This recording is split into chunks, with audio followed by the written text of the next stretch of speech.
நலாஸ் நாட்டு சர்க்கரை நலமுடன் வாழ நலாஸ் இந்தியாவிலேயே நாட்டு சர்க்கரைக்கு ISI முத்திரை மற்றும் அக்மார்க் அங்கீகாரம் பெற்ற ஒரே நிறுவனம். தொடர்புக்கு 9047045000. நாடாளுமன்றத்தினுடைய சமீபத்திய கூட்டத்தினுடைய கடைசி நாளிலே பிரதமர், முதலமைச்சர் மற்றும் மக்கள் பிரதிநிதிகளை அவர்கள் ஒரு குற்றவியல் வழக்கில் அவர்கள் மீது பதிவு செய்யப்பட்டு அந்த வழக்கிலே தீர்ப்பு வருவதற்கு முன்பு விசாரணை நிலுவையில் இருக்கக்கூடிய சூழலில் 30 நாட்கள் சிறையில் இருந்தால் அவர்கள் பதவி இழப்பார்கள் என்ற ஒரு சட்ட முன்வடிவு தாக்கல் செய்யப்பட்டிருக்கிறது. எதிர்க்கட்சிகள் கடுமையாக இதை எதிர்த்திருக்கிறார்கள். எதிர்க்கட்சிகளுடைய எதிர்ப்புகளை எல்லாம் மீறி இந்த சட்ட முன்வடிவை தாக்கல் செய்திருக்கிறார்கள். ஒன்றியத்தை ஆட்சி செய்து கொண்டிருக்கின்ற பாஜக சர்வாதிகாரத்தனத்தை பல்வேறு வடிவங்களிலே நிறைவேற்றி வருகிறது. நாடாளுமன்றத்தினுடைய மாண்புகளுக்கு அது மதிப்பு கொடுப்பதில்லை. மக்கள் போராட்டங்களுக்கும் அது மதிப்பு கொடுப்பதில்லை. இப்போது ஆட்டை கடித்து மாட்டை கடித்து மனிதனை கடிப்பது என்று சொல்வார்கள். அந்த வகையில் ஜனநாயகத்தினுடைய அடித்தளத்தையே ஏற்கக்கூடிய வகையில் இந்த சட்ட முன்வடிவை நாடாளுமன்றத்தில் தாக்கல் செய்திருக்கிறார்கள். இதை வெறுமனே மக்கள் பிரதிநிதிகள் மட்டுமல்லாமல் ஒட்டுமொத்தமாக நம்முடைய நாட்டிலே ஜனநாயக மாண்புகள் நீடித்து நிலைக்க வேண்டும் என்று விரும்பக்கூடியவர்கள் அனைவரும் இதை கடுமையாக எதிர்க்க வேண்டும்.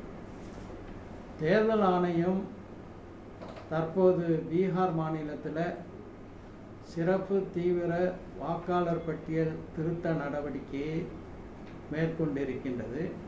அதில் இந்த நாட்டில் அடிப்படை உரிமை வாக்குரிமையாக இருக்கின்றது. அந்த வாக்குரிமையை பறிக்கக்கூடிய வகையில் இந்த தீவிர வாக்காளர் திருத்த நடவடிக்கை அமைந்திருப்பதை கண்கூடாக பார்த்தோம். உயிருடன் இருக்கக்கூடியவர்களை இறந்து விட்டவர்கள் என்று சொல்லி அவர்களை வாக்காளர் பட்டியலிலிருந்து நீக்கம் செய்திருக்கிறது. இறந்தவர்களுடன் முதலாக தேநீர் அருந்தக்கூடிய வாய்ப்பு எனக்கு கிடைத்தது என்று தேர்தல் ஆணையத்தால் இறந்தவர்கள் என்று வாக்காளர் பட்டியலிலிருந்து நீக்கப்பட்டவர்களுடன் ஒன்று சேர்ந்து நாடாளுமன்றத்தினுடைய எதிர்க்கட்சி தலைவர் ராகுல் காந்தி அவர்கள் தேநீர் அருந்தியது இந்த நாட்டில் தேர்தல் ஆணையம் எந்த அளவுக்கு பாஜகவுக்கு அடிமைப்பட்டு நடுநிலையை தவறி செயல்பட்டு வருகிறது என்பதற்கு நல்லதொரு எடுத்துக்காட்டாக இருக்கின்றது. அடுத்து தமிழ்நாட்டிலும் இந்த சிறப்பு தீவிர வாக்காளர் பட்டியல் திருத்த நடவடிக்கை மேற்கொள்ளப்படும் என்று அறிவித்திருக்கிறார்கள். தமிழ்நாட்டில் நிச்சயமாக தமிழ்நாடு அரசு, திராவிட முன்னேற்ற கழக அரசு இது போன்ற தகிடுதனங்களை முறியடிக்கக்கூடிய பணியை செய்யும் என்பதில் மிகுந்த நம்பிக்கை இருக்கின்றது. ஆனாலும் கூட தேர்தல் ஆணையம் ஒன்றிய பாஜக அரசின் கட்டுப்பாட்டில் இருப்பதின் காரணமாக இதில் கூடுதலாக கவனம் செலுத்த வேண்டும் என்று இந்த நேரத்தில் கேட்டுக்கொள்கிறேன். திமுக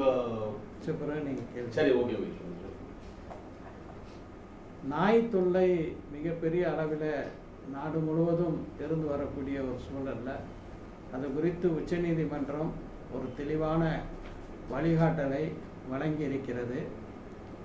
தினந்தோறும் அதிகமான நாய்க்கடியினால் மக்கள் பாதிக்கப்படக்கூடிய நிகழ்வு நடைபெற்று வருகிறது.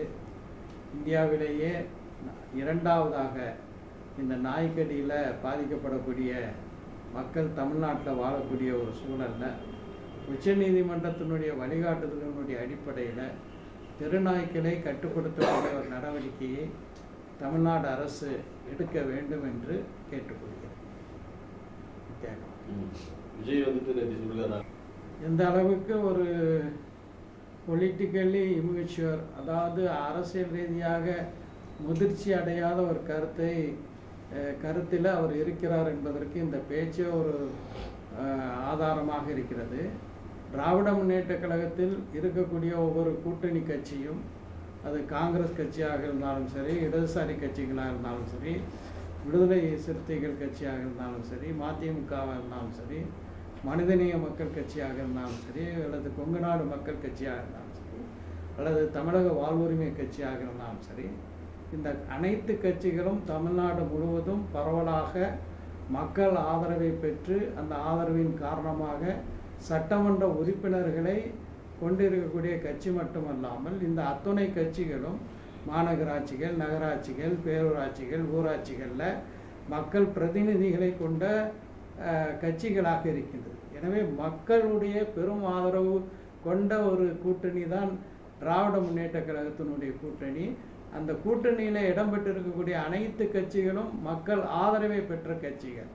எனவே திமுக கூட்டணியை நம்பி இருக்கிறது, நாங்கள் மக்களை நம்பி இருக்கின்றோம் என்று சொல்வது ஒரு அரசியல் முதிர்ச்சியற்ற ஒரு கருத்தாக அதை நாங்கள் பார்க்கிறோம்.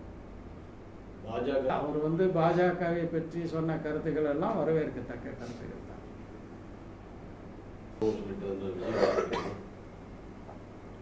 அதாவது கட்சியை ஆரம்பித்தவுடன் ஆட்சிக்கு வருவதுங்கிறது எல்லா கட்சிகளுக்கும் அந்த வாய்ப்பு கிடைக்காது. திராவிட முன்னேற்ற கழகம் இன்று ஆளுங்கூடிய கட்சியாக இருக்கின்றது என்றால், அதே போல் அதிமுக கடந்த காலங்களில் ஆளுங்கட்சியாக இருக்கின்றது என்றால், அதற்கு முன்பு பல தேர்தல்களை அவர்கள் சந்தித்திருக்கிறார்கள். உள்ளாட்சி மன்ற தேர்தல்களை சந்தித்திருக்கிறார்கள், இடைத்தேர்தல்களை சந்தித்திருக்கிறார்கள்.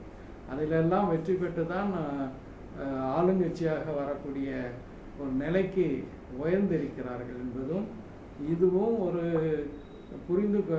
சகோதரர் விஜய் புரிந்து கொள்ள வேண்டிய ஒரு அரசியல் வரலாறாக இருக்கிறது. பாஜக தலைவர்கள் அடிக்கடி தமிழ்நாட்டை எப்படியாவது தங்களுடைய ஆதரவு வலைக்குள்ளே கொண்டு வரலாம் என்று நினைக்கிறார்கள்.